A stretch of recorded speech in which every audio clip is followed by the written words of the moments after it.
Hello friends. आज जिस topic पर हम चर्चा करने जा रहे हैं, जिस टॉपिक पर हम डिस्कस करेंगे, उस टॉपिक का नाम है रिक्रूटमेंट।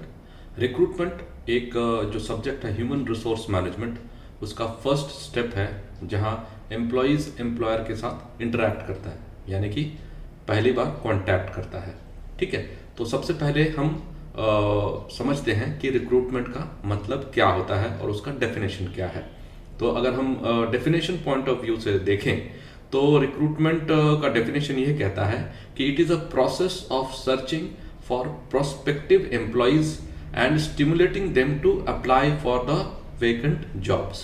यानी कि इसकी सिंपल भाषा में जो डेफिनेशन ये कहता है, इस डेफिनेशन को फ्लिपो नाम के एक जो है मैनेजमेंट ह्यूमन रिसोर्स मैनेजमेंट के एक एक्सपर्ट ने दिया है, और उनके हिसाब से रिक्रूटमेंट जो है एक तरीका है, एक प्रोसेस है जहां पर एक प्रोस्पेक्टिव एम्प्लॉयज, यानी कि जो एम्प्लॉय बनने वाला हो उसको प्रोस्पेक्टिव बोलते हैं, वो मोटिवेट होता है, वो जागृत होता है कि एक वेकेंट पोजीशन के लिए अप्लाई करने के।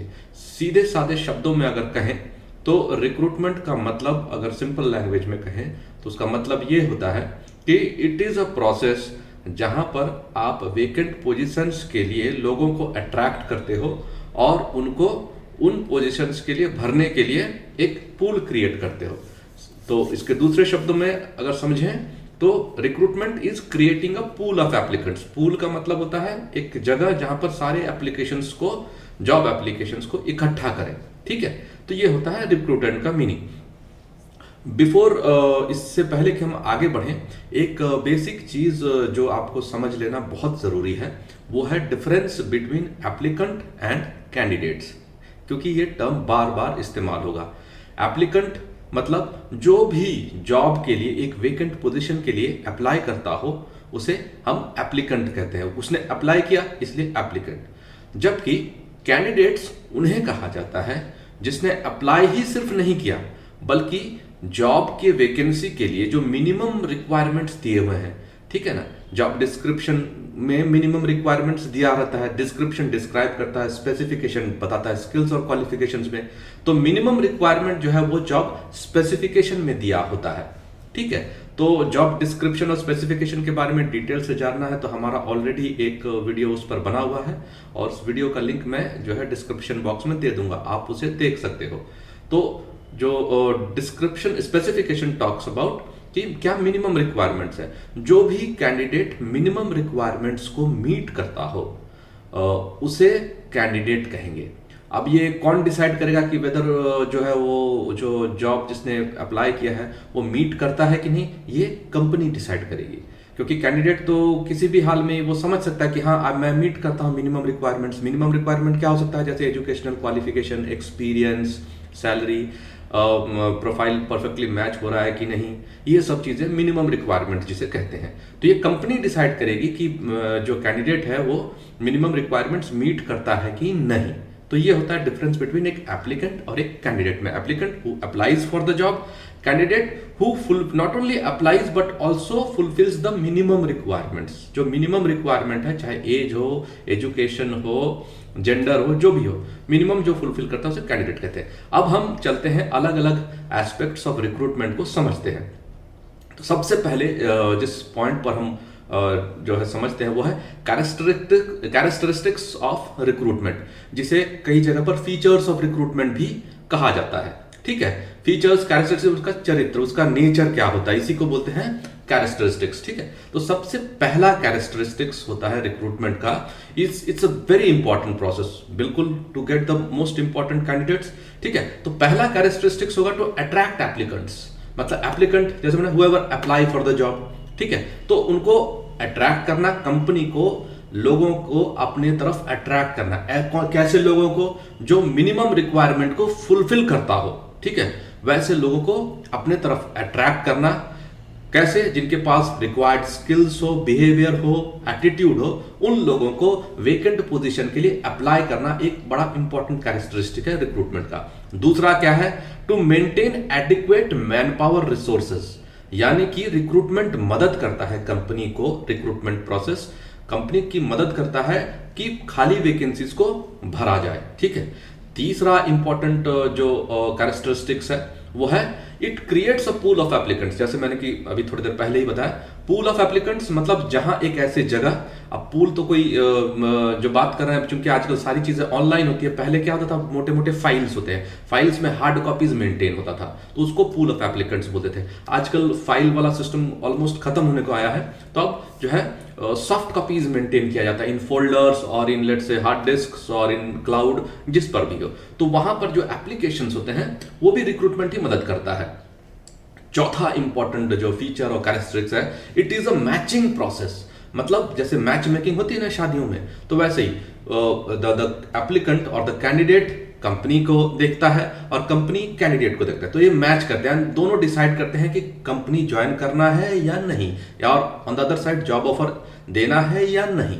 तो इसको बोलते हैं मैचिंग प्रोसेस। पांचवा पॉइंट जो होता है, फीचर होता है foundation for the selection of employees. Recruitment एक आधार, फाउंडेशन का मतलब आधार, रिक्रूटमेंट एक आधार बनता है बेस्ट कैंडिडेट्स को या सुटेबल कैंडिडेट्स को चुनने का। अब यहां पर एक चीज मैं जो आपको क्लियर करना चाहूंगा कि जैसे हमेशा बोलते हैं ना, we want the best candidates. Best candidate करके कुछ कंसेप्ट होता ही नहीं है, it is always a fit. ठीक है, बेस्ट मुझे जो बेस्ट लगे, हो सकता है आपको वो बेस्ट ना लगता हो। तो बेसिकली हम बेस्ट कुछ नहीं लिखते, हम जो देखते हैं कि बेस्ट फिट बोलते हैं उसको। ठीक है, हमारी रिक्वायरमेंट के हिसाब से जो है सामने वाला फिट है या नहीं है, हम ये चेक करते हैं। बेस्ट ऐसा करके अगर फिट है तो वही हमारे लिए फिर बेस्ट है। तो रिक्रूटमेंट एक आधार, एक बेस बनता है जो है बेस्ट फिट कैंडिडेट को अपने तरफ खींचने का, यानी कि सेलेक्ट, क्योंकि अब पूल क्रिएट हो जाएगा, सारे एप्लीकेशन आ गए, उसमें से हम बेस्ट वाले को जो हमारे रिक्वायरमेंट में फिट होता है उन्हें हम चुन लेंगे। ठीक है, छठा पॉइंट जो है फीचर्स का, वो है it's a two way process. मतलब दो वे है, एक वन साइडेड प्रोसेस नहीं है। आमतौर पर जो अप्लाई करता है उसे जॉब की जो है बहुत ज्यादा जरूरत होती है, उसे लगता है कि भाई कंपनी डिसाइड करती है, नहीं, it's a two way process, दोनों डिसाइड करता है। तो जो कैंडिडेट है वो डिसाइड करता है कि कम जॉब लेना है कि नहीं, और कंपनी भी डिसाइड करती है कि इसको जॉब ऑफर देना है कि नहीं। And recruitment also helps in identifying, attracting and hiring the most desirable candidate, जिसको यहाँ पर कभी कभी मोस्ट क्वालिफाइड कैंडिडेट भी कहते हैं। क्वालिफाइड का यहाँ पर मतलब होता है डिजायरेबल, फिट होता हो जो अपने रिक्वायरमेंट में। ठीक है, तो ये 7 पॉइंट्स थे जो ऑब्जेक्टिव्स ऑफ कैरेक्टरिस्टिक्स और फीचर्स ऑफ रिक्रूटमेंट में आता है। अब हम अगले पॉइंट पर बात करते हैं जिसे कहते हैं ऑब्जेक्टिव्स ऑफ रिक्रूटमेंट। ऑब्जेक्टिव्स मतलब पर्पस, किस लिए भाई हम रिक्रूटमेंट कर रहे हैं। तो कई सारे जो है पर्पस या ऑब्जेक्टिव हो सकता है। One of them is attract, ऐसे लोगों को अट्रैक्ट करना कंपनी को, मतलब रिक्रूटमेंट जैसे कि मैंने बताया क्रिएटिंग अ पूल, मतलब लोगों को अपने तरफ आकर्षित करना। कंपनी जो है अपने तरफ लोगों को या डिजायरेबल कैंडिडेट्स को अपने तरफ अट्रैक्ट कर रही है। तो इसका सबसे मेन इंपॉर्टेंट है कि मल्टी डायमेंशनल लोग जिनके पास कई सारे स्किल्स हो, बहुत अच्छा अनुभव हो, डीप नॉलेज हो, ऐसे लोगों को इसका पहला ऑब्जेक्टिव होता है कि ऐसे लोगों को अपने तरफ आकर्षित करना, अट्रैक्ट करना, अपनी तरफ खींचना, अपने पूल में इकट्ठा करना। ये पहला ऑब्जेक्टिव हो गया। दूसरा है induct outsiders with the new perspective to lead the company. इसका मतलब ये होता है कि बाहर के लोगों को, क्योंकि हम बाहर से लोगों को अंदर ला रहे हैं, तो उनको जो है नए विचारधारा के लोगों को अपने कंपनी में लाना और उनकी मदद से कंपनी को आगे लेके जाना। यह है दूसरा ऑब्जेक्टिव। तीसरा है जो है नए खून, जैसे मैंने बताया ना कि नए लोग आएंगे तो नए विचार आएंगे, नए आइडिया। तो fresh blood at all levels, सिर्फ लोअर लेवल या सिर्फ हाईएस्ट लेवल पे नहीं, हर लेवल पे कुछ ना कुछ नए लोगों को अपने ऑर्गेनाइजेशन में लाना, ये रिक्रूटमेंट का एक बहुत बड़ा ऑब्जेक्टिव होता है। और चौथा ऑब्जेक्टिव जो होता है कि एक ऐसा कल्चर डेवलप करे कंपनी में। कैसा कल्चर? जिसमें जो है ग्रोथ, डेवलपमेंट और कंपनी का जो है बहुत अच्छा जो है एनवायरनमेंट जो नर्चर हो। तो ये कौन कर पाएगा? ये रिक्रूटमेंट प्रोसेस ही होगा, क्योंकि जब वे कॉम्पिटेंट लोग, हाईली स्किल्ड लोग, केपेबल्ड लोग, जिनकी बिहेवियर और बाकी सब चीजें बहुत अच्छी हो, वैसे लोग अगर आते हैं तो ऑटोमेटिकली ऑर्गेनाइजेशन का माहौल, कल्चर जो है ऑटोमेटिकली इंप्रूव हो जाता है। और ये इसमें रिक्रूटमेंट का एक बहुत बड़ा हाथ होता है। अगर हम अगला पॉइंट की बात करें तो ऐसे लोगों को खींचना जो कंपनी के वैल्यूज के साथ फिट हो जाता हो। हर कंपनी की एक अपनी एक वैल्यू सिस्टम होती है। जैसे फॉर एग्जांपल अगर आप टाटा कंपनी के तो टाटा के अपने वैल्यूज होते हैं, जो इन्फोसिस हो गए, उनके अपने वैल्यूज होते हैं। हालांकि बहुत सारे वैल्यूज कंपनीज के एक दूसरे के काफी मिलते जुलते भी होते हैं। मल्टीनेशनल कंपनीज जो होते हैं उनके जो वैल्यू सिस्टम बिल्कुल अलग होता है एज कंपेयर टू द जो है इंडियन का। हालांकि आजकल काफी सारे जो वैल्यू सिस्टम से मिलते जुलते हैं, बिकॉज सारे जो है आजकल इंटरनेशनल ऑर्गेनाइजेशंस बन रहे हैं। तो रिक्रूटमेंट का एक और रिस्पॉन्सिबिलिटी होता है कि ऐसे लोगों को अपने ऑर्गेनाइजेशन में लाना जो कंपनी के वैल्यूज के साथ जो मैच करते हो। ये खास तौर पर एट अ मिडिल और हायर लेवल में बहुत जरूरी बन जाता है। एक और जो कारण होता है, ऑब्जेक्टिव होता है वो रिक्रूटमेंट का, वो है साइकोलॉजिकल जो है एस्पेक्ट्स किसी भी कैंडिडेट का वो इवैल्यूएट करना, ताकि ये देख सके कि आगे जाके ये प्रॉब्लमेटिक कैंडिडेट ना बन जाए, प्रॉब्लमेटिक एम्प्लॉय ना बन जाए, और ये लीडरशिप पोजीशंस को भी जो है ले पाए। तो ये रिक्रूटमेंट के स्टेज पर ही इस बात की जो है चेकिंग हो जाती है कि इसकी जो साइकोलॉजी, इसकी विचारधारा, इसकी सोचने का तरीका है जो है आगे बहुत आगे जाने वाली है या जो है कंपनी के साथ मैच कर रही है कि नहीं। ठीक है, जो अगला ऑब्जेक्टिव होता है वो नॉन कन्वेंशनल तरीके से लोगों को डेवलप करना। ये भी रिक्रूटमेंट डेवलप करना, ऐसे लोगों को लाना, ऐसे लोगों को ढूंढना जिनको अलग अलग तरीके से डेवलप किया जाए। खाली एक रूटीन तरीका डेवलपमेंट का जो नहीं, बल्कि अलग अलग तरीके से जिसको नॉन कन्वेंशनल जो तरीके बोले जाते हैं उनसे डेवलप कराया जा सके। ठीक है, और जो अगला जो ऑब्जेक्टिव होता है फिर कि ग्लोबली टैलेंट को हंट करना है। रिक्रूटमेंट का ऑब्जेक्टिव ज्यादातर कंपनियों में, यहां मैं लोकल कंपनियों की बात नहीं कर रहा, मैं मल्टीनेशनल कंपनीज की खास तौर पे बात कर रहा हूं, या लेवल 5 के कंपनीज की बात कर रहा हूं। ठीक है, उन कंपनीज की मेन ऑब्जेक्टिव जो होती है कि टैलेंट को या जो है जो एप्लीकेंट्स को जो इंटरनेशनली हर तरफ से वर्ल्ड के किसी भी कोने में हो वहां से उसको जो ढूंढा जाए। अगेन ऑफ कोर्स ये सीनियर पोजीशंस में बहुत ज्यादा है, मिडिल लेवल में थोड़ा कम होता है, लोअर लेवल में ना के बराबर होता है, क्योंकि again depends upon cost also. ठीक है, बट पर्पस तो ये ऑब्जेक्टिव जो है ये तो रिक्रूटमेंट का ही होता है।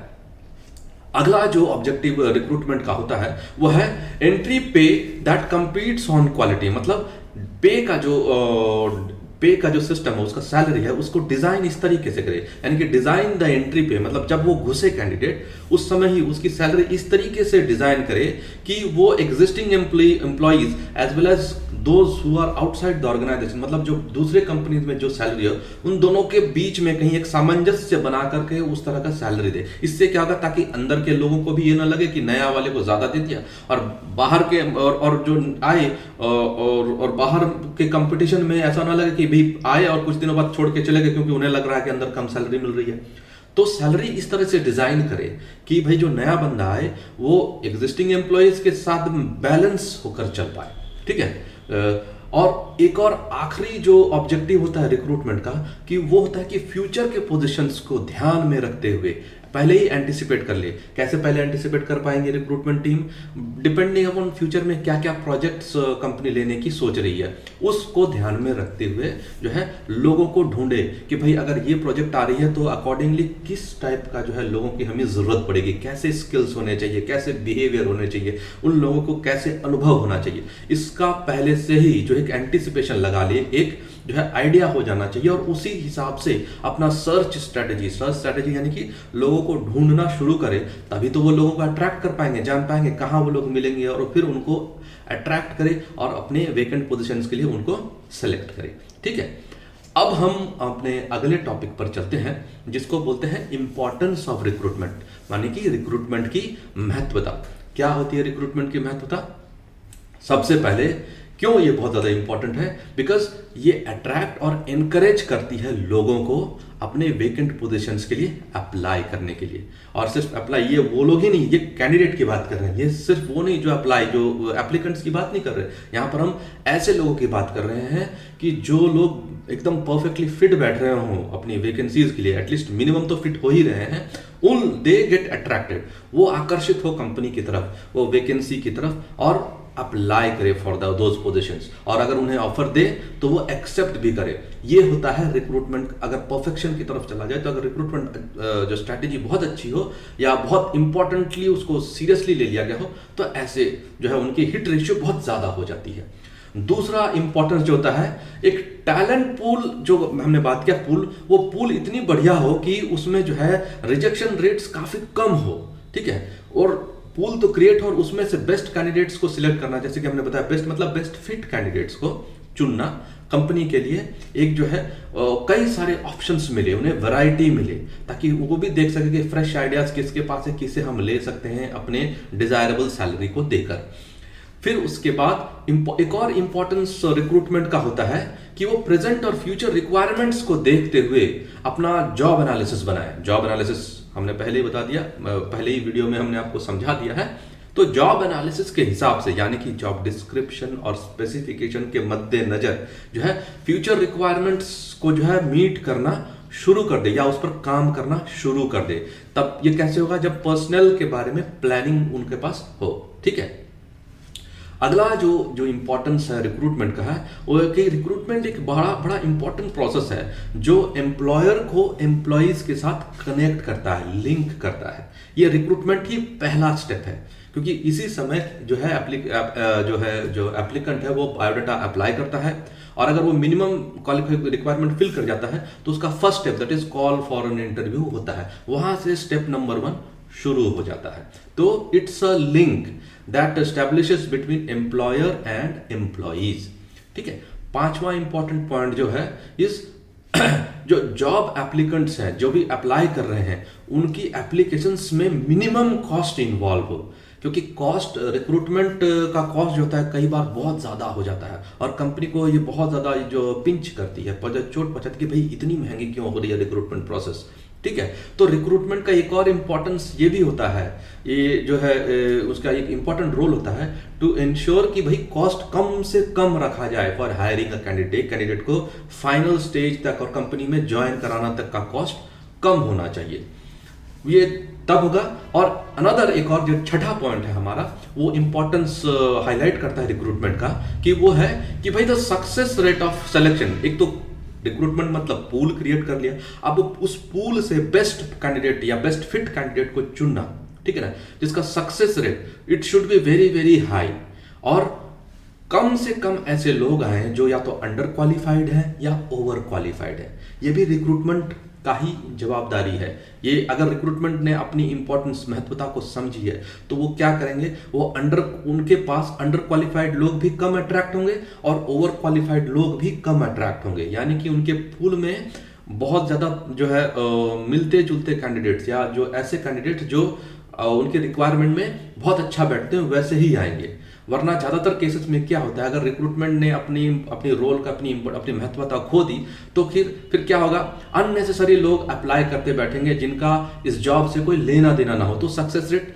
कम जाएगा, गिर जाएगा। ठीक है, और रिजल्टेंट ये होगा कि रिक्रूटमेंट सिस्टम फेल होने के चांसेस बहुत ज्यादा हो जाती है। जो सातवां पॉइंट है वो है दैट कि जो भी कैंडिडेट फाइनली ज्वाइन करता है, मैं सिलेक्शन की बात कर रहा हूं, ठीक है, ये तो है रिक्रूटमेंट ही ये डिसाइड करता है कि फाइनली अगर कोई कैंडिडेट सिलेक्ट हो जाता है और वो जॉब को ज्वाइन कर लेता है या पोस्ट ज्वाइन कर लेता है, तो वो तुरंत जॉब को ना छोड़े। ज्वाइन कर लिया और उसके कुछ दिनों बाद उसे लगा कि ये तो ठीक कंपनी नहीं है या कुछ भी किसी भी कारण से वो बहुत जल्दी छोड़ देता है। तो ये जो है कंपनी के लिए बहुत बड़ा सेटबैक और बहुत बड़ा लॉस मेकिंग प्रोसेस बन जाता है। क्यों? इसीलिए ये जवाबदारी भी रिक्रूटमेंट टीम के पास ही रहती है कि भी वो इंश्योर करे कि वो सही कैंडिडेट, ऐसे कैंडिडेट को अगर ज्वाइन करते हैं तो वो उसके बाद कंपनी में टिके रहे। ठीक है, और आठवां जो है इंपॉर्टेंस रिक्रूटमेंट का है कि भाई कंपनी को, रिक्रूटमेंट टीम को ऑल्सो ये जिम्मेदारी या जवाबदारी होती है रिक्रूटमेंट टीम के ही या रिक्रूटमेंट प्रोसेस की ही कि वो कंपनी के पर लागू होने वाले सारे लीगल ऑब्लिगेशंस, ठीक है, या जो है सोशल ऑब्लिगेशंस, उसको पूरा करे। लीगल ऑब्लिगेशंस क्या होता है भाई, लीगल कई सारे ऑब्लिगेशंस हो सकते हैं, जैसे लॉ ऑफ द लैंड, कुछ लोकल लोगों को हायर करना, कुछ कैटेगरी के लोगों को हायर करना, अलग अलग जो है कुछ जो है डिसेबल्ड लोगों को हायर करना, तो ये लीगल ऑब्लिगेशंस होते हैं। साथ ही कुछ सोशल ऑब्लिगेशंस भी होते हैं, जो मान लीजिए लॉ ऑफ द लैंड जिसे बोलते हैं, वो सोशल भी कैटेगरी के अंदर आ सकता है।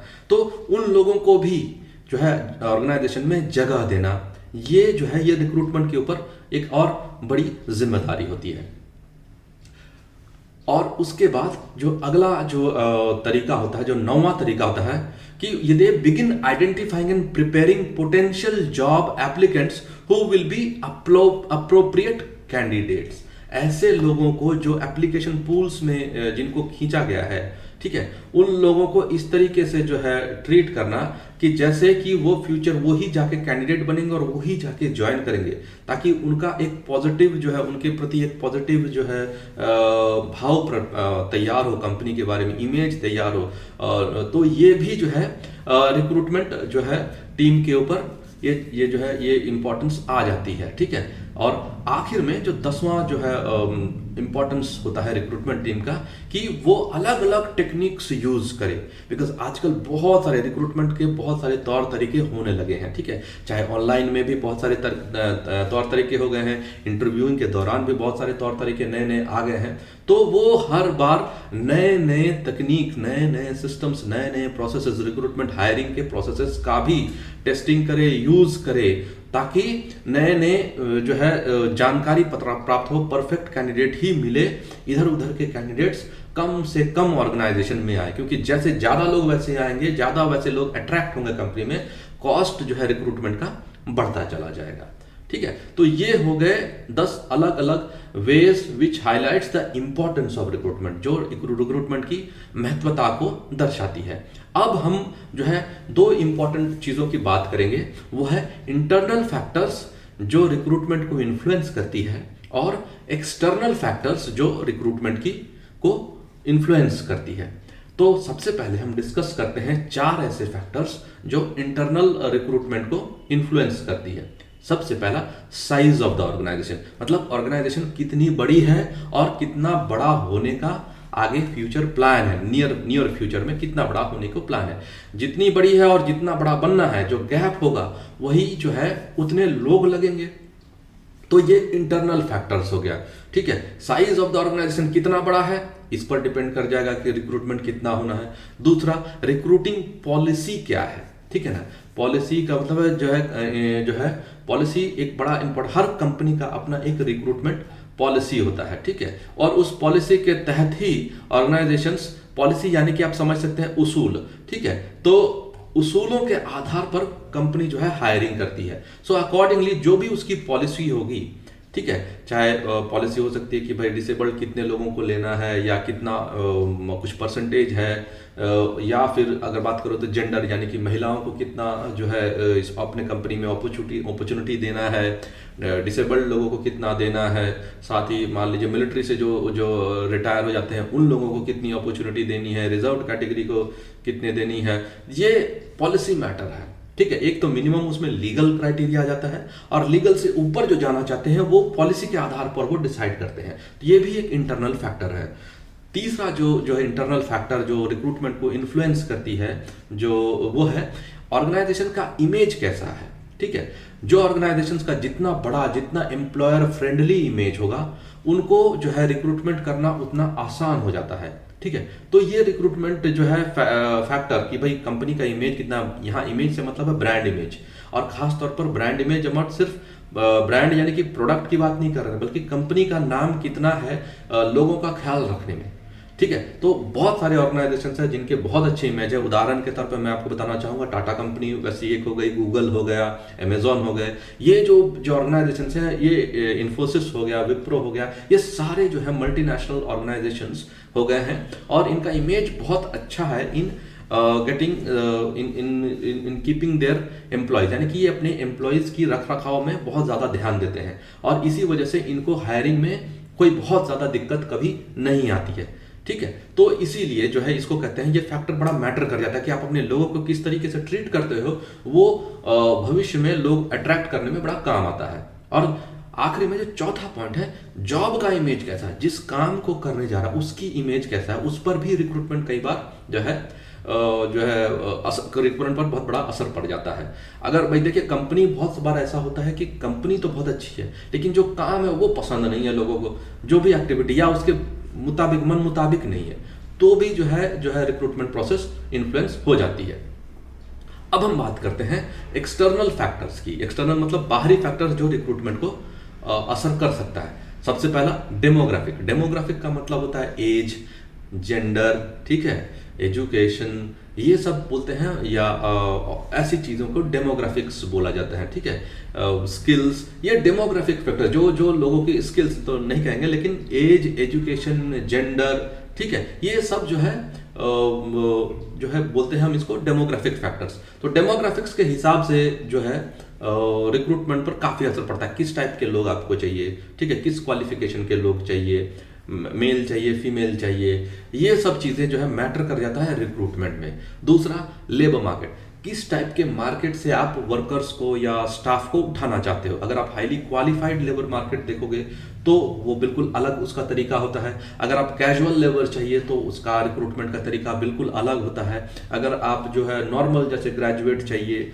बीए, बीकॉम, बीएससी चाहिए, तो उसका लेबर मार्केट अलग। अगर मैनेजमेंट ग्रेजुएट्स चाहिए तो उसका लेबर मार्केट अलग टाइप से ऑपरेट करता है। तो इस पर जो है रिक्रूटमेंट जो है काफ़ी हद तक इन्फ्लुएंस होता है।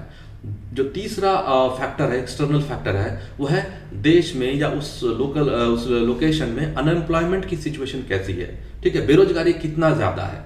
जैसे कि अभी आप देख रहे होंगे बहुत सारे कंपनीज ले ऑफ करते रहते हैं अपने, तो जितनी ज्यादा बेरोजगारी, रिक्रूटमेंट जो है सिस्टम उतना उनके लिए जो सुविधा आ जाता है, और जितना कम बेरोजगारी है फिर recruitment getting the best candidates उतना ही ज्यादा उसके लिए समस्या बन जाती है, ठीक है। तो ये हो गया अनएम्प्लॉयमेंट सिचुएशन कैसी है in the national as well as international environment. उसके बाद जो अगला फैक्टर जो इन्फ्लुएंस करता है, एक्सटर्नल फैक्टर इन्फ्लुएंस करता है, वो है उस देश के सोशल और पॉलिटिकल एनवायरनमेंट, ठीक है। सोशल और पॉलिटिकल एनवायरनमेंट भी रिक्रूटमेंट पर काफी ज्यादा प्रेशर क्रिएट करती है, ठीक है। अगर पॉलिटिकल और सोशल एनवायरनमेंट बहुत ज्यादा सोशल अनरेस्ट हो, जैसे कि हमारे नेबरिंग कंट्रीज में अभी फिलहाल जो सिचुएशन है बहुत ही बुरा सिचुएशन है, या उनके पॉलिटिकल सिचुएशंस भी काफी डिस्टर्बिंग है एज कंपेयर टू दैट, हमारे देश में बहुत अच्छी जो है अभी सिचुएशन है, और जिसकी वजह से कई सारे देश हमारे से जलते भी हैं। तो ये जो है रिक्रूटमेंट के लिए बहुत अच्छा माहौल माना जाता है फॉर गेटिंग कैंडिडेट्स।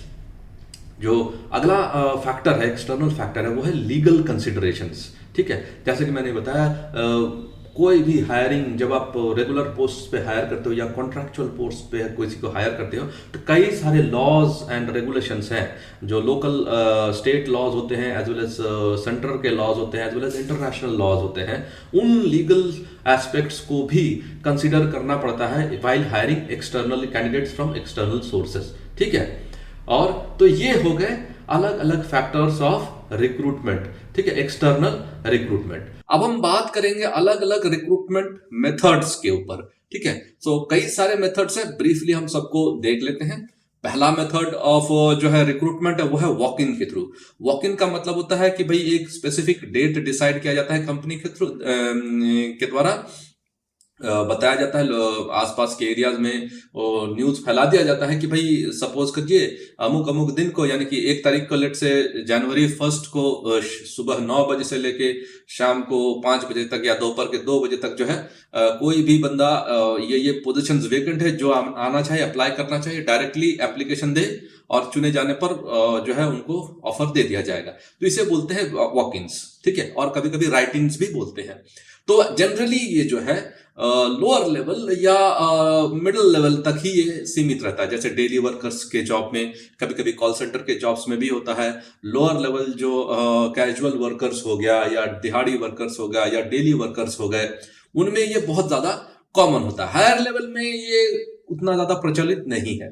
जो दूसरा मेथड है वो है एम्प्लॉय रेफरल्स। रेफरल्स का मतलब है रेफरेंस के थ्रू जो है हायरिंग करना, और ये आजकल की दुनिया में बहुत ज्यादा प्रचलित है, बहुत ज्यादा पॉपुलर है। क्यों? क्योंकि इसके थ्रू जो है अपने रिश्तेदारों को, अपने दोस्तों को, अपने मित्रों को, अपने फ्रेंड्स को, अलग अलग अपने सोशल नेटवर्क्स में लोग जो है उनको लोग रेफर करते हैं, बताते हैं कि भाई वैकेंसीज है, कोई अप्लाई कर सकता है। तीसरा तरीका है एडवर्टाइजिंग। अलग अलग मीडियम से एडवर्टाइजिंग के, चाहे न्यूज़पेपर में, मैगजीन में, ऑनलाइन, ऑफलाइन, इस तरीके से भी लोग हायर करते हैं, कंपनीज हायर करती हैं। चौथा तरीका है स्टेट एम्प्लॉयमेंट एजेंसीज। कोई भी स्टेट का या कंट्री का बोल ले तो सरकारी एक एम्प्लॉयमेंट एजेंसी होती है, जहां पर जो भी उस स्टेट के बेरोजगार लोग हैं वहां रजिस्टर कर सकते हैं। और जितनी भी कंपनियां उस स्टेट में रन कर रही हैं, उनकी एक जवाबदारी या जिम्मेदारी होती है कि कुछ ना कुछ लोग जो है स्टेट एम्प्लॉयमेंट एजेंसी से लें। ये एक कहीं कहीं पर लीगल रिक्वायरमेंट भी है, तो इस वजह से भी इस मेथड का अप्लाई होता है। जो पांचवा मेथड है वो है प्राइवेट प्लेसमेंट एजेंसी। जैसे सरकारी होते हैं वैसे प्राइवेट एजेंसीज भी होती हैं जो जरूरत पड़ने पर वर्कर्स या लेबर्स सप्लाई कर सकते हैं। छठा तरीका है executive search firms. Executive search firms होते हैं बहुत सारे, खास तौर पे ये मिडिल लेवल या हायर लेवल पर ज्यादा पॉपुलर हैं। यहाँ पर जैसे एमबीए ग्रेजुएट्स हो गया या बीकॉम बीए या पीजी के स्टूडेंट्स या पीएचडी के जो है रिसर्च फर्म्स में काम करने वाले ऑर्गेनाइजेशंस में, ये प्रोफेशनल एग्जीक्यूटिव सर्च फर्म्स के थ्रू जो है कंपनी अक्सर ज्वाइन करते पाए जाते हैं। जो अगला मेथड है वो है एजुकेशनल इंस्टीट्यूशंस, जहां से कैंपस प्लेसमेंट्स के थ्रू जो है हायरिंग होती है। खासतौर पे आजकल जो सबसे ज्यादा पॉपुलर है वो या तो लोअर लेवल में आईटीआई के इंस्टीट्यूशंस में, और हायर लेवल में आप एमबीए कॉलेजेस जो हैं वहां से, या एमएस के कॉलेजेस जो हैं वहां से जो है रिक्रूटमेंट किया जा सकता है। अगला जो तरीका है वो है थ्रू प्रोफेशनल एसोसिएशंस, जैसे CA, chartered accountants, cost accountants, engineers, doctors, nurses, इनके अपने एक एसोसिएशन होते हैं। क्योंकि ये स्पेसिफिक प्रोफेशन से जुड़े हुए होते हैं तो इनके अपने एक जो है एसोसिएशन होता है, और उस एसोसिएशन के मदद से, चूंकि वो वहां के रजिस्टर्ड मेंबर हैं, तो उस एसोसिएशन के मदद से जो है कई बार कंपनी में वैकेंसीज भरा जाता है। जो अगला तरीका है वो है थ्रू लेबर यूनियंस। अलग अलग ट्रेड यूनियंस या लेबर यूनियंस जो होते हैं उनके मदद से भी वैकेंसीज को भरा जा सकता है। तो 10वां मेथड है वो है थ्रू वॉलंटरी ऑर्गेनाइजेशन, जैसे एनजीओज हैं या सेल्फ हेल्प ग्रुप्स। वहां पर भी काम करने वाले लोगों को जो है कई बार अपॉर्चुनिटीज मिल जाता है। जो अगला तरीका है वो है डिपार्टिंग एम्प्लॉयज। जो एम्प्लॉयज कंपनी छोड़ रहे हैं उनके पास भी कई सारे रेफरेंसेज होते हैं जो बताते हैं कि भाई अगर मेरी वैकेंसी है या कोई कंपनी में दूसरी वैकेंसी है तो उनको हायर किया जा सकता है। अगला जो बहुत ज्यादा पॉपुलर तरीका है वो है इंटरनेट के through recruitment, that is recruitment through internet, जो कि एक आज के डेट में बहुत ज्यादा एक पॉपुलर तरीका है ऑनलाइन अप्लाई करने का और जॉब वैकेंसीज को भरने का। अब हम बात करेंगे जो द स्टेप्स, अलग अलग जो स्टेप बाय स्टेप प्रोसेस है कैसे रिक्रूटमेंट किया जाता है। तो अलग अलग कई सारे स्टेप्स होते हैं। जो पहला और सबसे इंपॉर्टेंट स्टेप है वो है इनिशियल स्क्रीनिंग। इनिशियल स्क्रीनिंग में क्या होता है, जब भी कोई जो है किसी पोस्ट के लिए अप्लाई करता है तो उसकी बेसिक चीजें देखी जाती है। जैसे बेसिक क्वालिफिकेशन जो है मीट कर रहा है कि नहीं वो बंदा, अगर कोई एज का क्राइटेरिया है, जो मिनिमम जो चीजें देखने वाली चीजें होती है वो चीजें देखती है। इसीलिए उसको इनिशियल स्क्रीनिंग, बहुत ही प्रिलिमिनरी और बेसिक स्क्रीनिंग होता है। उसके बाद उसमें अगर वो क्लियर हो जाए तो अगला स्टेज पे जाता है जिसको कहते हैं एप्लीकेशन ब्लैंक, यानी कि एक ब्लैंक पेज पे जो है अपना जो है रिक्वेस्ट लिखता है कि मुझे इस कंपनी में मैं ये क्वालिफिकेशन, ये एज और ये चीजें हैं जो है एक्सपर्टीज रखता हूं, तो मुझे कंपनी में काम करने का मौका दिया जाए, और अपना बायोडाटा उसके साथ जोड़ देता है। तो इसको बोलते हैं एप्लीकेशन ब्लैंक। उसके बाद आता है pre employment test. Pre employment test का मतलब होता है जो है जॉब ज्वाइन करने से पहले ये कुछ बेसिक टेस्ट लिए जाते हैं। ये टेस्ट टेक्निकल भी हो सकते हैं, ये एप्टीट्यूड लेवल टेस्ट भी हो सकता है, और बिहेवियरल टेस्ट भी हो सकता है, और कई बार तो तीनों होता है। तो ये टेस्ट लेकर जो है कंपनी ये पता लगाती है कि भाई ज्वाइन करने से पहले ये बंदा फिट बैठा है कि नहीं हमारे जो है काम है उस काम में। एक बार प्री एम्प्लॉयमेंट टेस्टिंग पार हो जाए या ये इसमें क्लियर हो जाए तो जो अगला टेस्ट होता है, जो अगला स्टेप होता है, उसको बोलते हैं इंटरव्यूज, गोइंग थ्रू इंटरव्यूज और एट टाइम्स ग्रुप डिस्कशंस। इसका मतलब है अलग अलग फॉर्मेट्स में इंटरव्यूज हो सकते हैं। कहीं जो है पैनल इंटरव्यू हो सकता है, कहीं 1-to-1 इंटरव्यू हो सकता है, साइकोमेट्रिक टेस्ट भी हो सकते हैं। तो ये जब है सो है ये सब एक स्टेज से पार होता है, दैट इज इंटरव्यू प्रोसेस। उसके बाद जो अगला स्टेप आता है उसे कहते हैं बैकग्राउंड चेक्स। यानी कि आजकल एक जो है एक गंदा प्रैक्टिस जो बहुत ज्यादा शुरू हो गया है कि लोग गलत इंफॉर्मेशन देते हैं नौकरियां पाने के लिए, और ये पिछले कुछ समय से काफी ज्यादा जोर पकड़ा हुआ है। इससे बचने के लिए कंपनीज क्या करती है, बैकग्राउंड चेक करती है। जो भी डिटेल्स कंपनी में जो भी नया एप्लीकेंट है वो डालता है, जब वो एक सिलेक्शन की तरफ फाइनल स्टेज में पहुंचने लगता है तब उसका बैकग्राउंड चेक भी किया जाता है कि भाई जो भी जानकारी ये बंदा दे रहा है या ये बंदी दे रही है ये सही भी है या नहीं, या किस हद तक सही है। तो इसके लिए बैकग्राउंड चेक बहुत ज्यादा जरूरी है। उसके बाद वंस ये स्टेज पार हो जाए और बैकग्राउंड चेक में कैंडिडेट पार हो जाए फिर मिलता है conditional job offer letter. Conditional job offer letter होता है या तो 3 महीने के लिए हो सकता है, 6 महीने के लिए हो सकता है, साल भर या 2 साल का हो सकता है। जनरली 6 महीने या 1 साल सबसे ज्यादा पॉपुलर और चलन में है। इसको प्रोबेशन पीरियड भी बोला जाता है। इस दौरान जो है कंपनी ये देखती है कि भाई बंदा जिस तरीके से हमने इसको टेस्ट किया एक्चुअली में काम के समय वैसा ही है या उससे जो है उस हिसाब से नहीं है, तो इसको कंडीशनल जॉब ऑफर बोलते हैं या प्रोबेशन पीरियड भी बोलते हैं। उसके बाद जो अगला स्टेज आ जाता है वो है मेडिकल टेस्टिंग या ड्रग टेस्टिंग भी कहा जाता है। यानी कि जो एप्लीकेंट है उसका देखा जाता है कि भाई वो सेहत पॉइंट ऑफ व्यू से या हेल्थ पॉइंट ऑफ व्यू से परफेक्टली फिट है या नहीं है। बिकॉज अगर फिट नहीं है तो फिर वो जो है आगे चलकर बड़ा कंपनी के लिए प्रॉब्लम हो सकता है। तो इसको बोलते हैं मेडिकल एग्जामिनेशन। और उसके बाद ये भी लाइन क्लियर हो जाने के बाद वो फाइनली जो है उसका फाइनल सिलेक्शन डिसीजन लिया जाता है, यानी कि उसको फाइनली जो है ज्वाइन ऑर्गेनाइजेशन में कर लिया जाता है। तो ये है जो डिफरेंट स्टेप्स जो कि रिक्रूटमेंट प्रोसेस में इन्वॉल्व होता है। अब हम जो बात करेंगे वो है रिक्रूटमेंट के लास्ट जो है इंपॉर्टेंट एस्पेक्ट की, जिसको बोलते हैं रिक्रूटमेंट पॉलिसी। यानी कि इन हिंदी अगर बोलें तो उसको नीति या उसूल बोल सकते हैं। जो रिक्रूटमेंट का जो नीति है या पॉलिसी है उसे कहते हैं। तो पॉलिसी जो है क्या कवर करती है? देखिए, हर ऑर्गेनाइजेशन का जो है अपना एक पॉलिसी होता है और उस पॉलिसी के तहत रिक्रूटमेंट की भी एक पॉलिसी होती है जो डिसाइड करती है विच प्राइमरीली फोकसेस ऑन किस तरह के लोगों को लें, क्या ना लें, कैसा क्वालिफिकेशन हो, वगैरह वगैरह। कई सारे एस्पेक्ट्स उसमें कवर हो सकते हैं। कुछ पॉलिसीज तो बड़े जेनरिक टाइप के होते हैं जो हम आज चर्चा करेंगे, और कुछ कंपनी टू कंपनी या स्टेट टू स्टेट या गवर्नमेंट टू गवर्नमेंट जो या अलग अलग जो है ऑर्गेनाइजेशंस अलग अलग तरीके से अपने जो है उसूलों के हिसाब से रिक्रूटमेंट पॉलिसी बनाती है। हम यहाँ पर कुछ बेसिक या कुछ बड़ा जनरल जो पॉलिसीज हैं उस पर आपको जानकारी देंगे जो बड़ा कॉमन है। ठीक है, तो पहला हो सकता है डिग्री ऑफ एम्फेसिस, कितना एम्फेसाइज करना है, यानी कि कितना ये स्ट्रांगली ये करना है कि भाई इंटरनल कैंडिडेट पर ज्यादा फोकस करें या एक्सटर्नल कैंडिडेट पे ज्यादा फोकस करें। यानी कि बाहर से कितने लोगों को चांस दे और अंदर से कितने लोगों को जो चांस दे। अंदर से चांस या तो ट्रांसफर, डिपार्टमेंटल ट्रांसफर या प्रोमोशन। जनरली आप देखोगे गवर्नमेंट ऑर्गेनाइजेशंस में अंदर से लोगों को प्रमोट करना या चांस देना ज्यादा पॉपुलर है। बाहर से लोगों को हायर करने की जो जो जो कल्चर है वो बहुत कम है गवर्नमेंट ऑर्गेनाइजेशंस में। होता है लेकिन कम होता है।